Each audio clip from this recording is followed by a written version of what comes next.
बिहार चुनाव नतीजों पर अशोक गहलोत ने कहा कि महागठबंधन की हार निराशाजनक है। उन्होंने आरोप लगाया कि महिलाओं को पैसे बांटे गए और चुनाव आयोग मूक दर्शक बना रहा। गहलोत ने इसे वोट चोरी करार देते हुए कहा कि धनबल से चुनाव प्रभावित हुए हैं और लोकतंत्र पर खतरा मंडरा रहा है। बिहार के परिणाम जो है निराशाजनक है, इसमें कोई दो राय नहीं, क्योंकि जिस प्रकार का माहौल मैंने देखा, एक तो जो महिलाओं को 10,000 रुपये दिए गए, प्रीमा फेसे मैं कह सकता हूँ प्रथम दृष्टिया तो मुझे लगता है 10,000 रुपये दिए गए। वो चुनाव कैंपेन चल रहा तब भी बांटे जा रहे थे, ऐसा कभी होता नहीं है। कैंपेन चल रहा है, पोलिंग होने के एक दिन पहले से पैसे जा रहे खाते में उनके। और रास्ता में देखिए आप, रास्ता में हम टेलीफोन बांट रहे थे, मोबाइल फोन बांट रहे थे। जिस दिन आचार लागू हुई उसी वक्त मोबाइल फोन बटना बंद, बल्कि जो पेंशन थी बुजुर्गों की, विधवाओं की, निसज्जनों की, बंद, बांट नहीं सकते आप। और बिहार में सब बढ़ रहे थे, पेंशन बढ़ रही थी, पैसा बढ़ रहा था। 10,000 रुपये बिहार जैसे प्रदेश में महिलाओं को मिल जाए तो आप सोच सकते क्या हो सकता है। एक तो वो फैक्टर भी था, और उसी में आता फिर इलेक्शन कमीशन मूक दर्शक बना रहा। उसने क्यों नहीं रोका?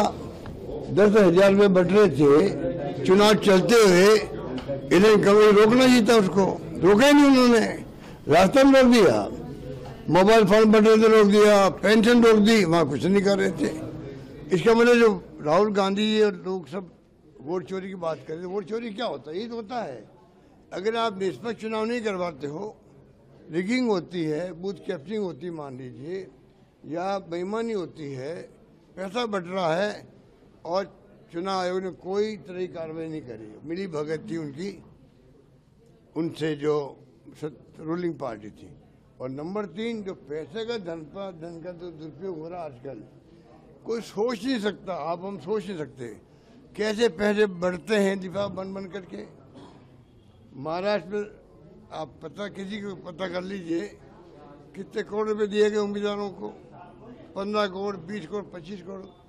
कांग्रेस के पास तो पैसा है नहीं, ना आरजेडी के पास पैसा है।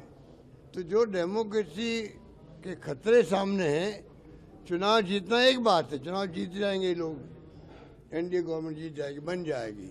चुनाव जीतना एक बात है, जैसे मैं कहता हूँ मोदी जी प्राइम मिनिस्टर 3 बार बन गए, पर मेरा मानना है कि देश को जरूरत आज भी मैं मानूंगा, विचारधारा जो कांग्रेस की है वो देश के हित में है, देश की जरूरत कांग्रेस की है। और ये लोग जो धन बल इकट्ठा कर लिए इलेक्ट्रल बॉन्ड के माध्यम से, ईडी के नोटिस जाओ, 50 करोड़ आ रहे हैं, 100 करोड़ आ रहे हैं, तो नोटिस खत्म हो जाता है।